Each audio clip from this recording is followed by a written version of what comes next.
Oh, magandang umaga po. Tayo po produkto ng public school system. Ang nagpaaral po sa atin buwis ng taong bayan.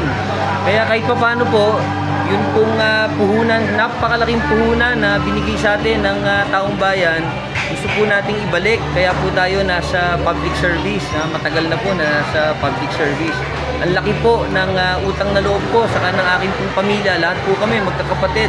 Nanay ko, tatay ko po produkto ng public school na nagpaaral po sa amin, buwis ng taong bayan. Kaya binabalik natin in form of public service para makabawi naman tayo, maka-give back sa ating community, sa ating bayan. Yun lang po, yun lang po.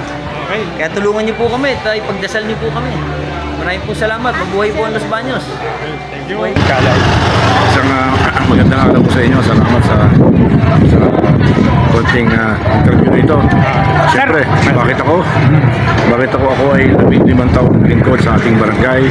Ang barangay Batong Malaki, kung saan napakaraming mga tao sa UPLB, ang Pamantasan ng Pilipinas ay nasasakupan po ang malaking bahagi nito ng barangay Batong Malaki. Bilang 15 taong naglingkod sa barangay, walang bahid na kalokohan ang ginawa natin dyan. Buong buo ang budget natin, maayos lahat, talagang maganda sa panahon yun. Ang mga katunggali natin, mahuhusay din, pero sa experience, mas malawak ang karanasan ng isang barangay. Higit sa lahat, sa barangay Batong Malaki. Kaya naman dito ako hinubog, dito ako inasa sa barangay na ito. Siguro naman tama na ito para simulan na rin natin tulungan ang buong 14 na barangay ng Los Baños. Kaya sana in God's name, in Jesus' name, sana naman na mapagbigyan tayo at alam mo naman ang layunin ng isang tunay at kinikilalang tubong Los Baños, ipinanganak sa Los Baños at dito rin mamamatay sa Los Baños. Walang iba kundi ako, si Ian Nora Calaw, ang inyong lingkod. Maraming salamat. Number 2, bilang Vice Alcalde ng inang bayan natin Los Baños. Maraming salamat. Okay. Ako si Jason Pong. Kaya dapat ako ang piliin nyo. Kasi happy lang ako, katulad ni Jason Pong. Okay. Araw po sa inyo, ako po pala si AJ Islat, kumakandidato bilang konsyal ng bayan sa partido ni Mayor Neil Nocon. Tayo naman po ay gusto natin advocacy dito baguhin ang EMS system ng bayan ng Los Baños. Emergency medical services na dapat available sa lahat ng tao. Tapos lahat po ng tulong na ibang gustong magbigay ng tulong sa ibang bayan ay pwede po natin gamitin dalhin sa bayan ng Los Baños. Pero pinaka-importante po ay ang safety at security ng bawat isa sa atin, hindi lang po ng tao, pati yung mga ating ari-arian na napaka-importante. So hindi po magiging epektibo ang ganung programa kung nasa security lang. So tayo po, safety and security.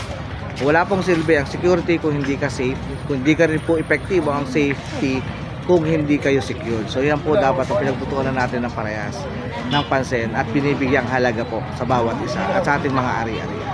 Yun lang po ang isa sa ating mga advokasya na gustong tulak sa bayan ng Los Baños at pagandahin, i-improve pati ang EMS system o emergency medical system ng bayan. Yun lang po, sana matulungan nyo ako. AJ Isla po, number 9. Magandang araw po sa inyong lahat. Ako si Arlene Nunez Domingo, isa po ako sa mga tumatakbong konsehal. Kasama po ni Mayor Neil Nocon. Ako po yung nagpapasalamat dito po sa ating napakagwapong vlogger na po at ako po ay inanyayahan na magsalita po dito sa inyo. At ako po ay umaasa at sana po ay makamit po namin ang inyong suporta sa darating po na election. Dahil po ako ay sama sa Alagang Nocon, ako po ay may hinahawakan ng sektor, yung mga legal ho at saka mga ordinansa. Pati na rin po environment kasi ako po ay nagtapos po ng abogasya. Bago po ako nagtapos ng abogasya, ako po ay natapos ng agriculture sa UPLB. Kaya po yan po ang aking mga tututukan. Hindi po ako tumatakbo dahil po ako ay para tumutol sa kahit na sinong tao o sa administrator. Ako po ay tumatakbo dahil naniniwala po ako na meron po akong maisusulong na mga bagong palisiya na ikagaganda po natin bayan. Kaya sana po sa darating na May 12, supportahan niyo po kami sa Alagang Nocon. Muli po, Arlene Nunez Domingo po. Salamat po sa inyo. Yun. Number 14 po sa Palawan. Okay, ako po si Pontian Arnel Panga ng Team Alagang Nocon.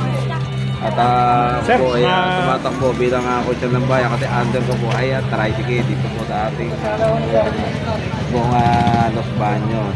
Okay, ang hangarin ko lang naman po, unang-una kasi sa hirap ng biyahe ng tricycle, yung benepisyo. Bagamat kami, meron na kaming ayuda na ibibigay, pero meron kaming medical assistance, pero kailangan siyempre natin ng tricycle sa medyo mahirap ng biyahe, kailangan din natin. Pagdating ng araw, pagtandaan nila, meron silang benepisyo mataas. Yun ang po hangarin natin sa ating mga kasamahang mga ato.